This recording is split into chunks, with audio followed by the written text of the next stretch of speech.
മഹാഭാരത യുദ്ധം നടന്നത് ബന്ധുജനങ്ങൾ തമ്മിലാകുന്നു. എന്നിരുന്നാലും അതിശക്തമായ രണ്ടു മഹാശക്തികളാകുന്നു അവർ. ഭാരത പ്രദേശത്തെ എല്ലാ രാജാക്കന്മാരും അവരുടെ സൈന്യവും കൗരവ പാണ്ഡവന്മാരുടെ പക്ഷം ചേർന്ന് യുദ്ധം ചെയ്തു. അതിനാൽ തന്നെ ഈ മഹായുദ്ധത്തിന് മഹാഭാരതമെന്ന് നാമമായതും. അങ്ങനെയുള്ള ഈ മഹായുദ്ധത്തിൻ്റെ രണ്ട് വശങ്ങളിലും ഉണ്ടായിരുന്ന കൗരവ പാണ്ഡവന്മാരുടെ സേനാ സമൂഹത്തെ വിശദമായി നമുക്കൊന്ന് നോക്കിക്കാണാം.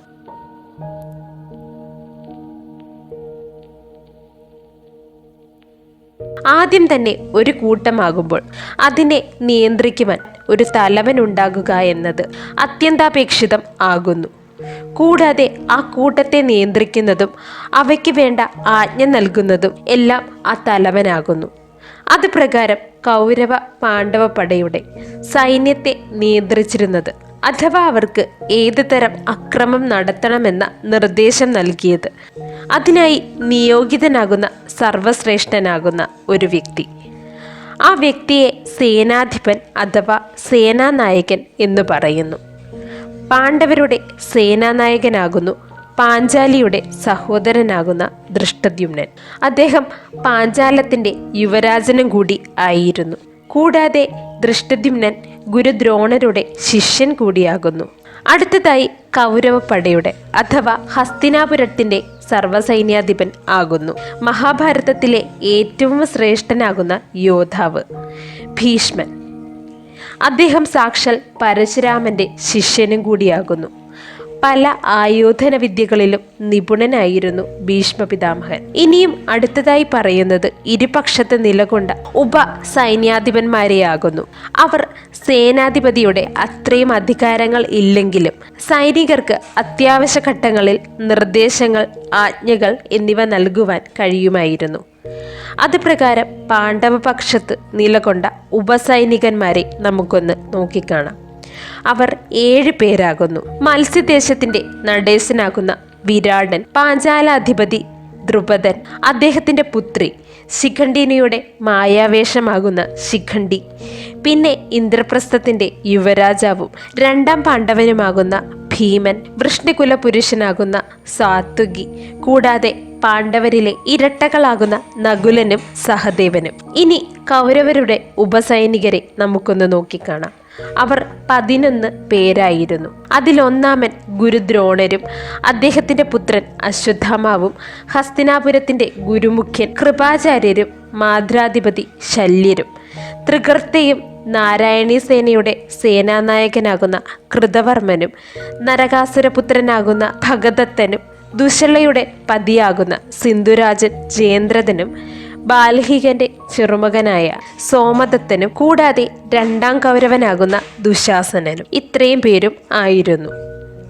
അടുത്തതായി പറയുന്നത് ഇരു കൂട്ടർക്കും പക്ഷം ചേർന്ന് യുദ്ധത്തിൽ പങ്കുകൊണ്ട പ്രധാന രാജ്യങ്ങൾ ആകുന്നു. ആദ്യം തന്നെ പാണ്ഡുപുത്രന്മാരുടെ കൂടെ നിലകൊണ്ട രാജ്യങ്ങളാകുന്നു അഭിമന്യുവിൻ്റെ പത്നിദേശമാകുന്ന വിരാടം, പാഞ്ചാലിയുടെ പിതാവിൻ്റെ ദേശമാകുന്ന പാഞ്ചാലം, ഭീമപത്നി ബലന്ധരയുടെ ദേശം കാശി, മാത്സ്യം നകുലൻ്റെ പത്നിയുടെ ദേശമാകുന്ന ചേതി, പാണ്ഡ്യം അതായത് ഇന്നത്തെ കേരളവും തമിഴ്നാടും അടങ്ങുന്ന പ്രദേശം, അവിടുത്തെ രാജാവാകുന്നു മലയധ്വജ പാണ്ഡ്യൻ.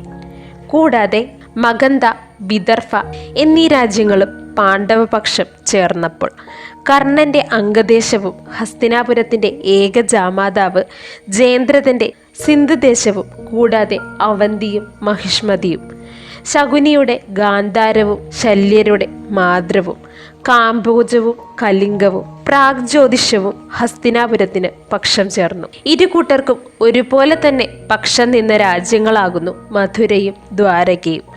അവിടുത്തെ അധിപനാകുന്ന സാക്ഷാൽ ശ്രീകൃഷ്ണൻ സ്വയമേവ നിരായുധനായിക്കൊണ്ട് പാണ്ഡവർക്കൊപ്പം നിലകൊണ്ടു.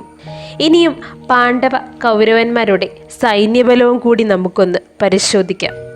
ആദ്യം തന്നെ പാണ്ഡവരുടേത് ആകുന്നു 7 അക്ഷൗണി സേനകൾ, അതായത് 21,870 ആനകളും അത്രയും തന്നെ രഥങ്ങളും അതിൻ്റെ 3 ഇരട്ടി, അതായത് 65,610, കുതിരകൾ, അതിൻ്റെ 5 ഇരട്ടി അതായത് 1,09,350 കാലാൾ എന്നിവയടങ്ങിയ സൈന്യം. അക്ഷൗഹിണിക്ക് മേലെ മഹാക്ഷൗണി എന്നൊരു വിഭാഗം കൂടി ഉണ്ടായിരുന്നു. 1,32,12,490 ആനകളും അത്രയും തേരും 3 കോടി കുതിരകളും കാലാളും അടങ്ങിയതായിരുന്നു.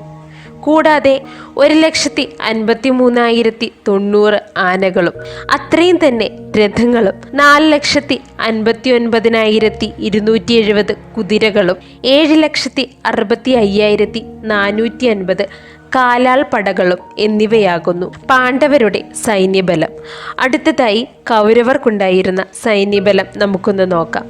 11 അക്ഷൗണികൾ, 2,40,570 ആനകൾ, അത്രയും തന്നെ രഥങ്ങൾ, 7,21,710 കുതിരകൾ, 10 ലക്ഷത്തോളം കാലാൾ പടകൾ എന്നിങ്ങനെ ആയിരുന്നു. അങ്ങനെയാകുന്നു മഹാഭാരത യുദ്ധത്തിൻ്റെ സേനാ സമൂഹം വർണ്ണിച്ചിരിക്കുന്നത് വ്യാസമഹർഷി.